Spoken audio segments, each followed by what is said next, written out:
Hi, so today we have my good friend David Iglewicz with us. Welcome, David. Hi, how are you? Good, I'm doing fine. I'm super excited to have you with me. So a little bit about David Iglewicz. He's a pediatric dentist. He graduated from Rutgers University in '97 with degree in biomathematics. David was always passionate about investing, and he started his investing journey from stock market, which he didn't like it that much because of the high volatility of the market. And he got interested in real estate investing when he read The Rich Dad and Poor Dad. And then he dove in headfirst, and soon he was invested in 865 doors. And from then onwards, it's an upward journey for him. Welcome, David. Super excited to Thank have you you. today. Me too. I'm super excited. Awesome. So tell me, how do you see yourself at present, professionally as well as personally? Oh man, that's a freaking great question. How do I see myself like right now? Oh, I wish I had a little bit more hair now looking at this camera.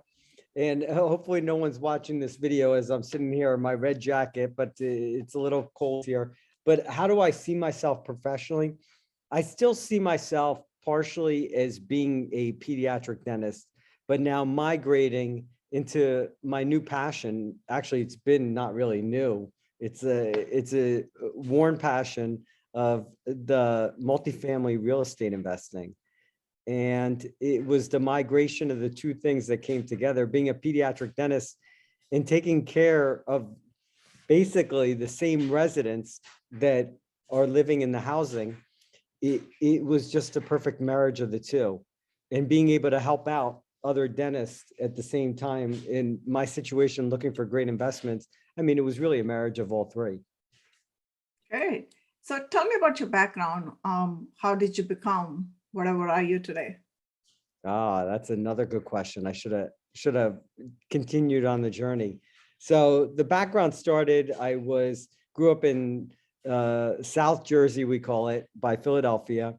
And I was, when I was younger, I had a learning disability. Believe it or not, no one believes me. My wife and my daughter don't believe me that I have a learning disability. I tell everyone I have it, but it was, like a dyslexia type thing. It was back in the day, they didn't diagnose you. My dad had the same kind of thing. And I had to repeat second grade. And by repeating second grade, most kids would feel embarrassed or ashamed.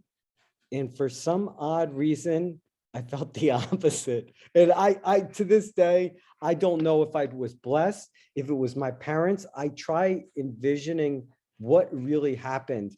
Was that a traumatic event? Was that my response to that traumatic event? Or did I just like being, because I'm tiny. You can't see that, Vinky, but I'm tiny. I'm 5'3". But at the same time, I always thought I was 6'4". When I was with my friends and they were all taller, I thought I was the same height. So what I'm trying to get at is, I don't know what happened in that second grade, but it was like the magic happened. It was like the switch went off. I couldn't read. Like I was very slow at reading. And my English, even though English is supposedly my first language, not that great, but mathematics came naturally. So I was under the assumption that everyone, because I just thought I was slow, everyone understood math the same way I did, because I just thought I was not as bright or as smart as everyone else. So I think by staying back that 1 year, it actually showed me, hey, I have value to society. And now looking back on that, that was a turning part of my life, was actually staying back in second grade. So it was a super cool thing. And it was, I feel blessed that I was able to do that, in that in our society, it wasn't like it was acceptable. Yeah. And which was kind of cool. So you broke the limitation, right? Because it was not, something was not accepted in the society, and you kind of embraced that. Yes. And you felt empowered being in the second grade twice. What exactly happened? I mean, what changed? Couldn't read. Which was flipped. What was that?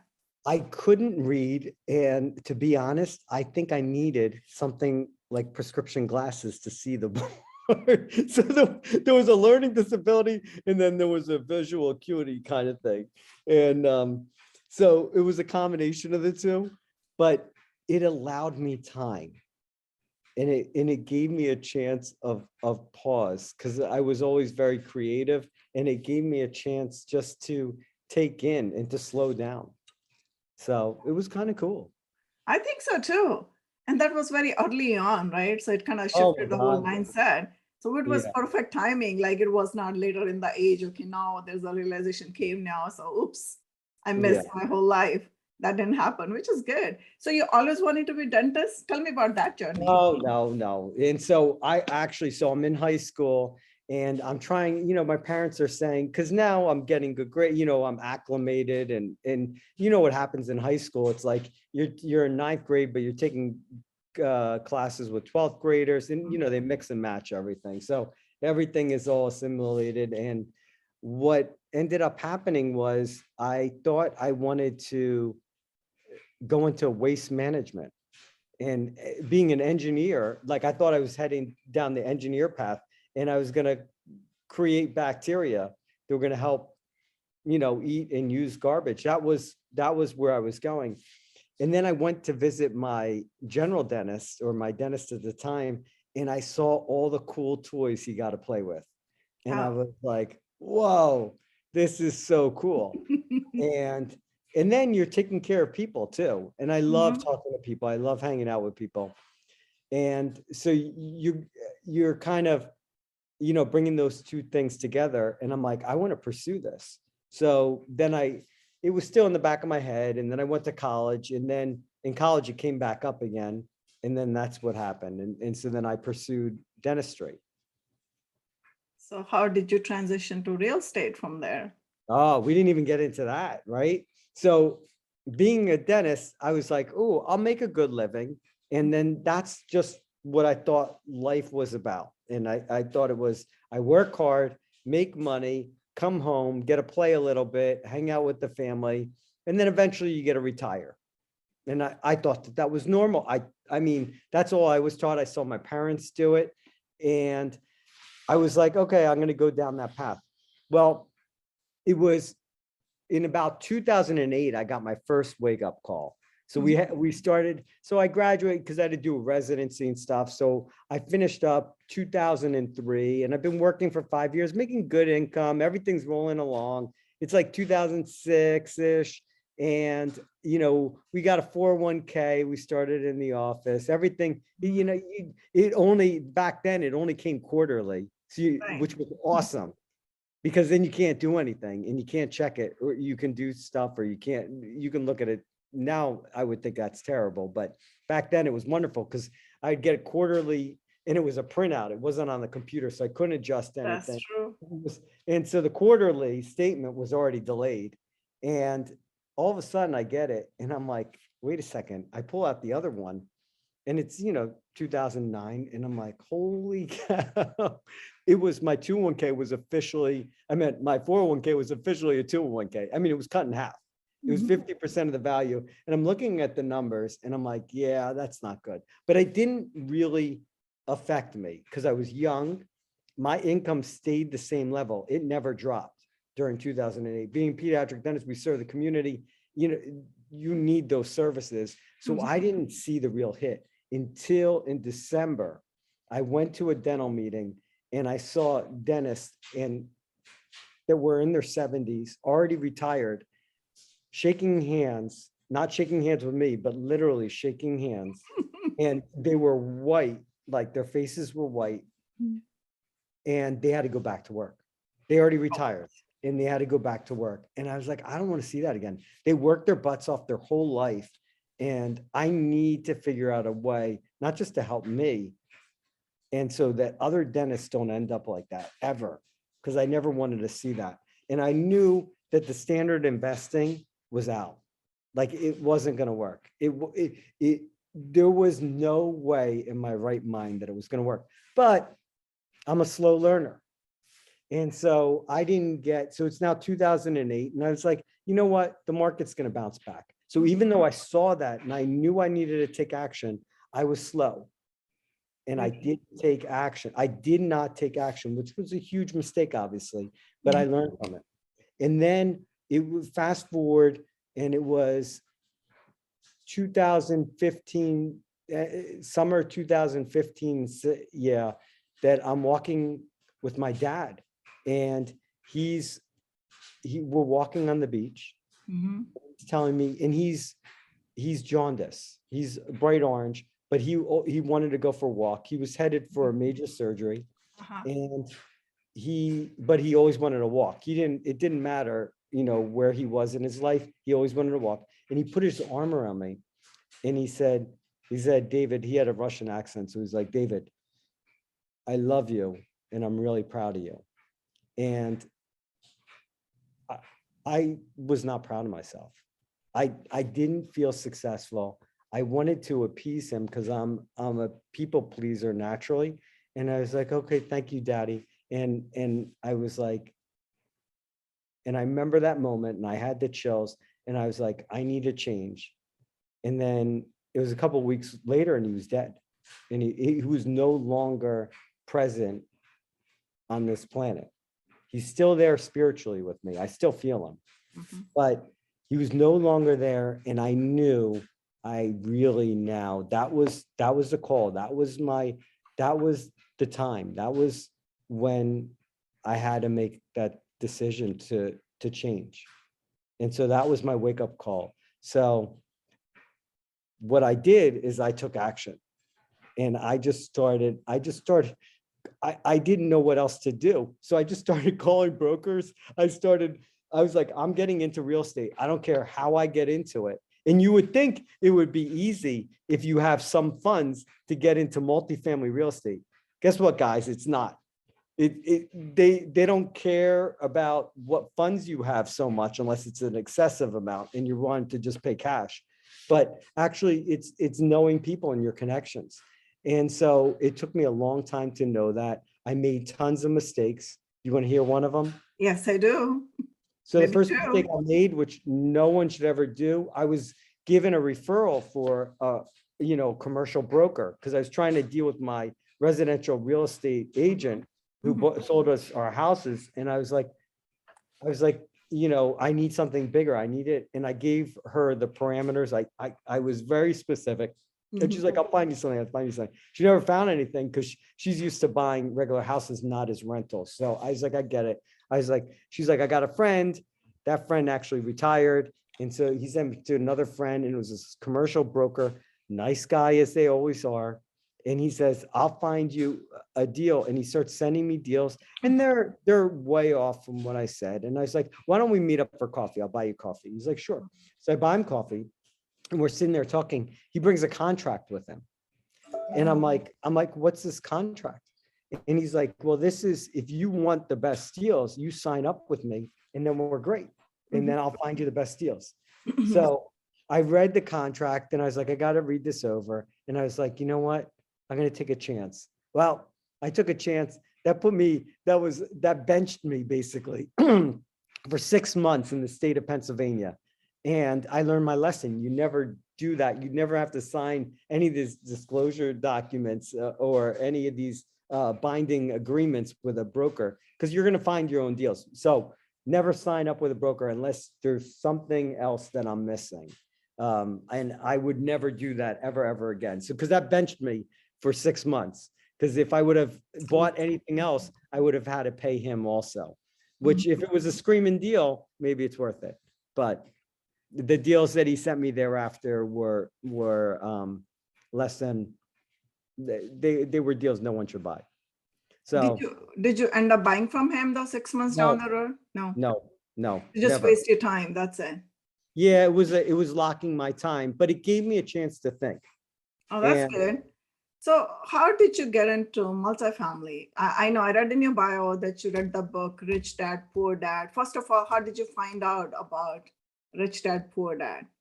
That's a good question. So Rich Dad, Poor Dad, I actually read, I know I put in my bio, it was like 2017, 2016, but it was before that I read parts of it, but I don't think I don't think mentally I was ready for it. Mm-hmm.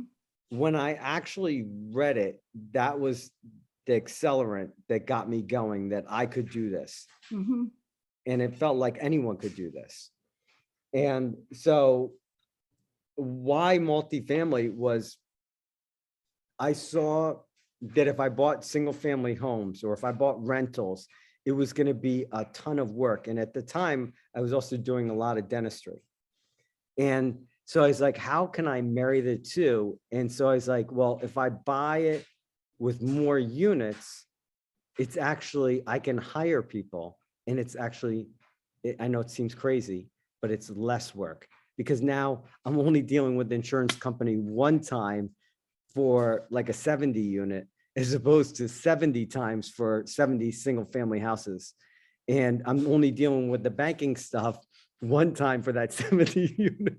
Or God forbid, if I had to deal with any banks 70 times, that would be way too much for me to handle.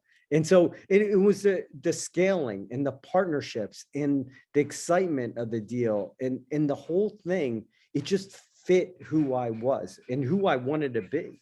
Mm-hmm. So, yeah.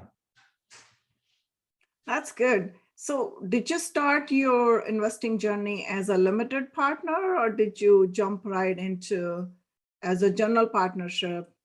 That is a great question. So I started obviously trying to be owning outright properties. Mm-hmm. And then I saw the returns. I mean, I'm underwriting or figuring out the financial situation of every deal. And every deal that I came across, I'm like, man, if I invested passively, I'm actually going to get better returns. So every deal, and I'm like, how come I can't get it? Because when you're looking at 10 units, 15 units, even 20 units, it's kind of tough to beat out a 100-unit property. It That's really is. Mm-hmm. Because there's that value of scale. All the expenses go down, everything goes down, and it's more controlled. You get to hire better people, and it's less work. Mm-hmm. There are deals that you can buy that's a quad or a 10 unit that are screaming deals, but you're going to have to work your butt off usually, or you just bought really, really well. But yeah, so then I realized that, and I'm like, so I could spend all my time and get like a 6% cash on cash on this 15 unit, or I can invest passively, basically getting an 8 to 10% cash on cash, and on the backside getting another 7% per year. I'm going to choose the easier route, because I can also learn from them. I can learn from these experienced operators. So after I really wanted to be like full on active and running the show, and I knew it was going to come, but I was like, for right now, I've got to show everyone that this works. And the reason why I wanted to show other people was, it was from 2008. I wanted other dentists. I wanted to be the guinea pig for them, to show them, hey, this works. Mm-hmm. It works. You need to do this. You need to do this, because this will allow you not just to retire, but it gives you a choice of when to retire, how you want to retire, if you want to retire, and it gives those options open. And so that was the beginning. And then I invested in really, it took that long for me. Remember, I told you I was slow in 2019 to start investing passively, and then it went from there. So you started investing as a limited partner. Yes. How did you find the right partner for yourself? Or how did you vet your partner? You made sure, okay, this is the guy I'm going to trust. I'm going to go put my money with this person. How did you build that trust? It was gut feeling. Mm-hmm. I mean, at the end of the day, it was gut feeling. There were background checks that I did. Like I used Truth Finder, whatever company. They weren't official criminal background checks.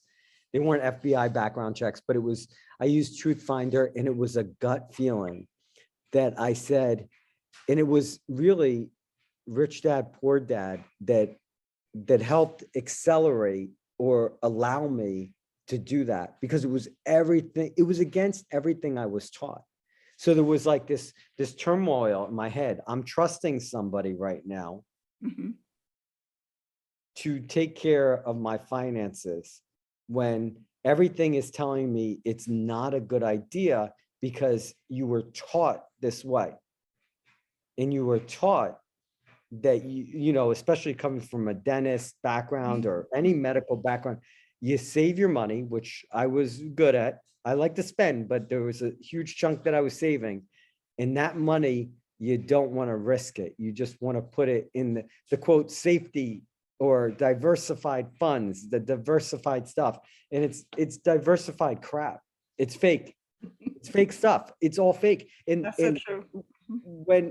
when you get your head and wrap your head around it, I mean, it's like I was scammed for that many years investing in fake stuff, fake assets, fake money. And yeah, I'm borrowing Robert Kiyosaki's words, but when you really see it, it's there. And I still have some stuff to stay a little liquid. I mean, very liquid, actually. I still have stuff in stocks. I still have stuff in muni bonds, but I know, I mean, everyone else, I mean, between me and you and everyone listening to this, they think it's fake, but other people are like, that's like real money, real assets, real things. And there are a lot of it's liabilities. I mean, I get worried about the stocks.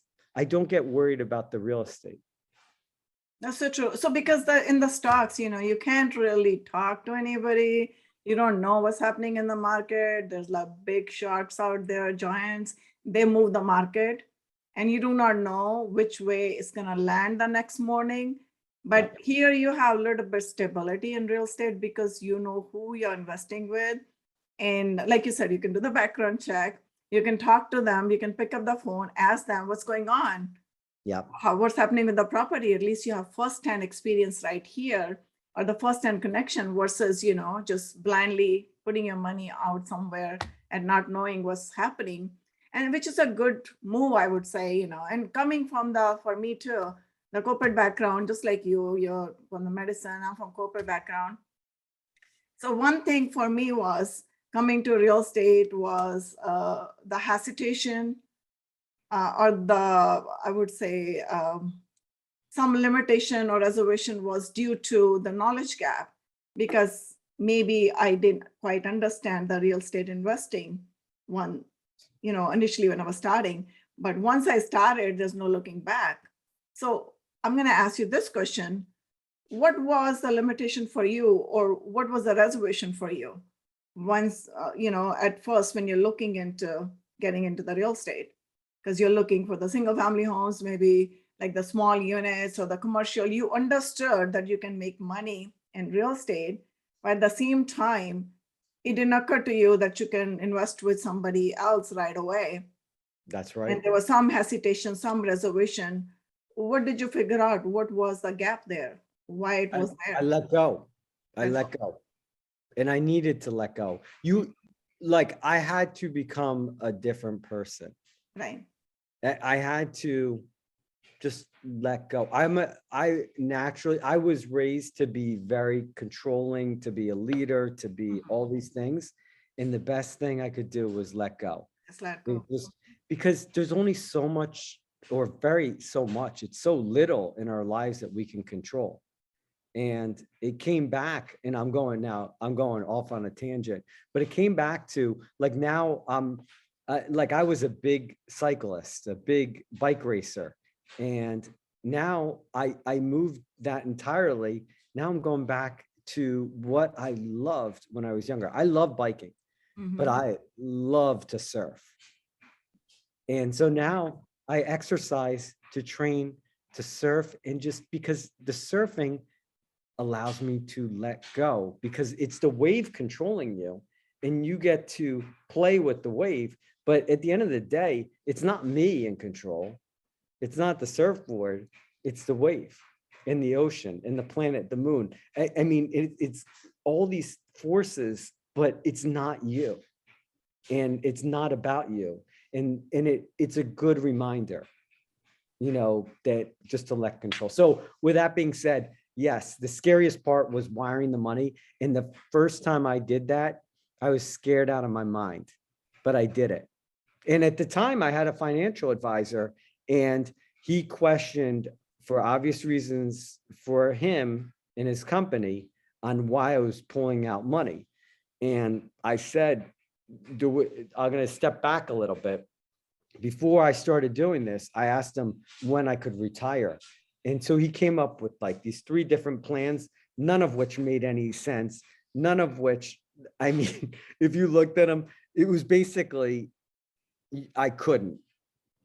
And I was like, I can retire right now. I was like, you can just figure out ways to do it. If you can't, I'm going to find out ways to do it. And that's basically, what ended up happening. And then I started doing that kind of stuff. But he will retire, by planning your retirement plan. These all the financial advisors, they can retire early just because they can give you this retirement plan to multiple people, so they can retire themselves early. But I'm glad you're here in the real estate, and then you're doing so well. Can you talk about your first deal? What was the do's and don'ts for you that still sticks to you? And then you kind of created your kind of rules, like I'm going to follow this going forward. Sure. I mean, I'll tell you, the first deal that I had officially under contract, not under LOI, was actually, and I'm saying this one, I'm going to give you an example of one, because a lot of stuff happened in 2020. So in January 2020, I had 3 deals under contract. 2 were with joint ventures. 1 was by myself. The goal was obviously to close all 3. COVID happened. And as everyone knows, and so it gave me a chance to pause again and to really think about life. And honestly, COVID, I mean, it devastated the country, the world, everything. It was the best 3 months of my life because it gave me a chance to sit at home. It forced me to be home with my family. I had my daughter was dancing back there. That was her dance studio.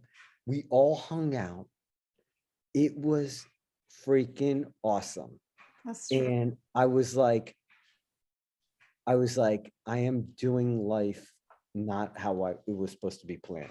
I didn't feel connected. And what I realized was I need to pursue this real estate because that's what's giving me the passion, the life, the oomph, it just felt like the vibration was right. So going back to that, there were 3 deals under contract.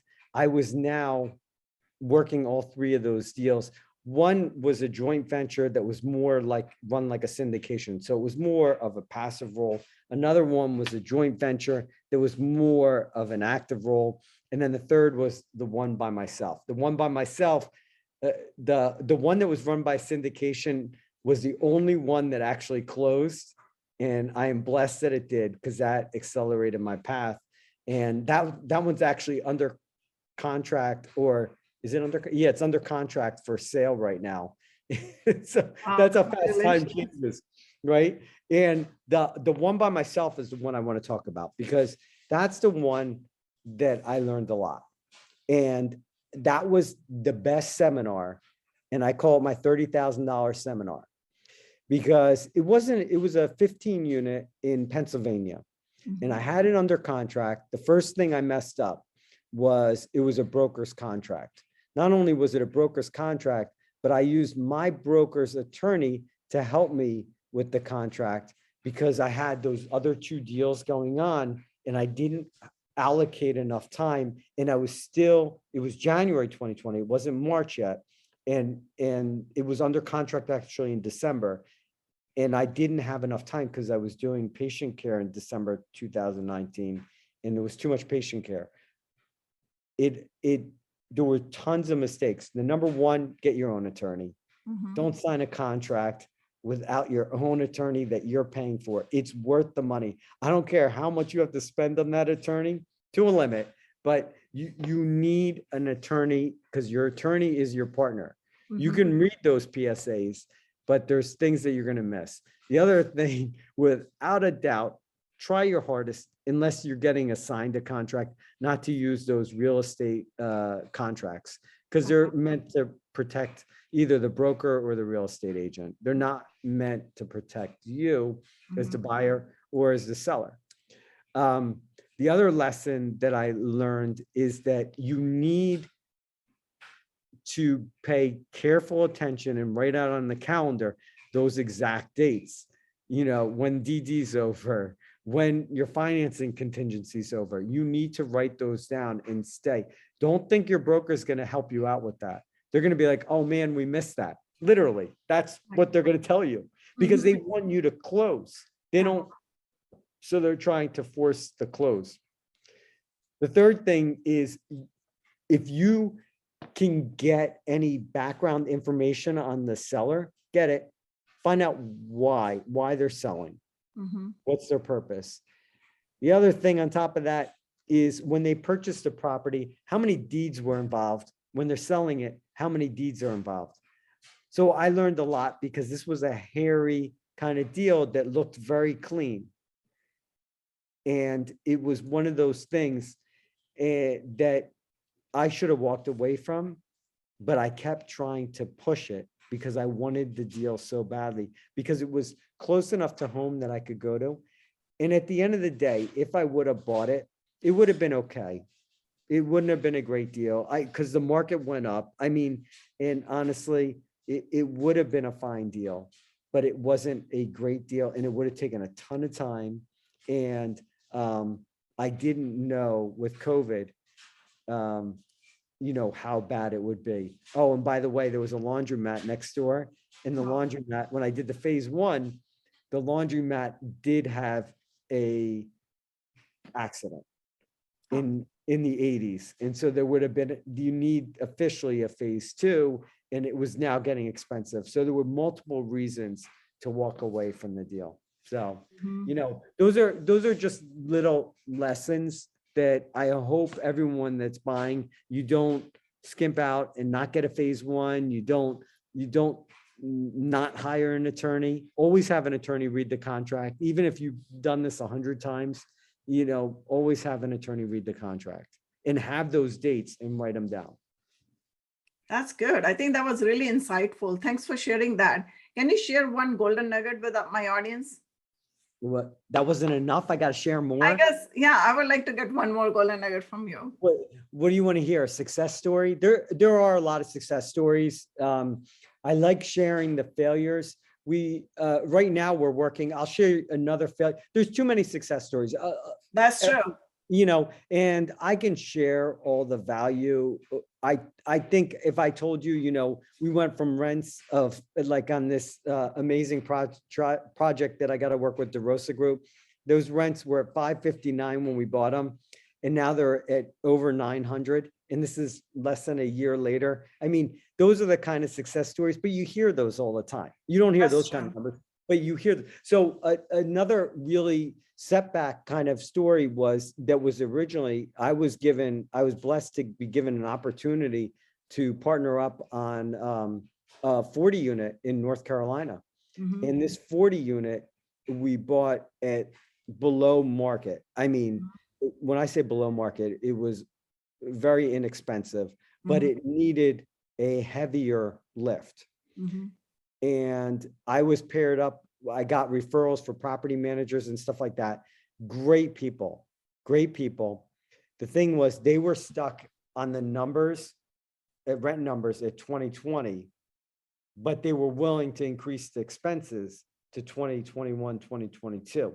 So we didn't, that's one thing is you need to be aligned with the property managers and show them that the rent comps are this for this value. They were still on the old numbers, and that creates a lot of problems. Yeah. Because they're great people, and it created a lot of just tension. And so we ended up having to obviously part ways because of that discrepancy, because you can't survive if you're going to charge, you know, these rents that are lower, but your expenses are like way higher. You know, like a full reno down there, we were told when we originally purchased the property, we were looking at like 6,500 for a full reno. Well, those 6,500 days have long passed, for a full reno for, 800 square feet. And, and so now, and it's hard to get contractors, as you know, and it's hard to get that. So now those prices have escalated. You have to make up for it with the rents, because it's not just that, everything else is going up in value too. And so that one is a tough cookie, but it's a lot of work. So just because and that's what I'm getting at, is that sometimes these smaller properties can take a lot of your time. They'll end up being great, and they're huge values at the end, but a lot of your time, as opposed to sometimes just doing it passively, can be wonderful. So I still invest passively in other people's deals, if that was the next question. I love to be active. I love the interactions, and I love that excitement. I love the, those kind of interactions. Like, I was the one who talked to the property manager, telling him these things, because there has to be somebody, because I have a heart. I don't dictate. I want to hear the reasons why. I want to know, why do you feel that way? There must be some fundamental reason. And the reason is that they want to provide lower income housing, and they want to provide affordable housing. But and I explained, there has to be a limit on what's affordable and what's, we're just way below market, and then you're never going to catch up. So. Right. That was a great advice, invest passively. Start being a passive investor. That's a good start to just step into real estate. So this brings us to our rapid fire round. I'm going to ask you 5 questions. You have to answer in 1 word or 1 sentence only. Okay. Are you ready? Go for it. Who was the most influential person in your life? My dad. What is the best book you have read or recommend? I'm going to stick with Rich Dad, Poor Dad. I knew that you're going to say it. What is your biggest passion? Right now, it's my family and being with them. That's good. In 1 word, what does life mean to you? Love. What is your favorite food? I don't eat it anymore. That's a tough one. You don't eat? No, I never eat. No, some people will tell you I don't eat at all. I fast a lot, but my favorite food, that if I could eat it and that I would crave, that's it. Notice how everything else I was very rapid. And then this one, it's probably pizza. Oh, okay. Yeah. That's a good one. Yeah, and that's just an odd kind of thing. That's what came to my mind. So continue. How can people reach out to you? That's not 1 word. No. No. Oh. We're ending it now. So No. how can people reach out to you? I mean, the best way is usually email. So dsi@prostoig.com. So prostoig.com. Thank you, David. Thanks so much for being with me today. I really appreciate your time. Oh, thank you.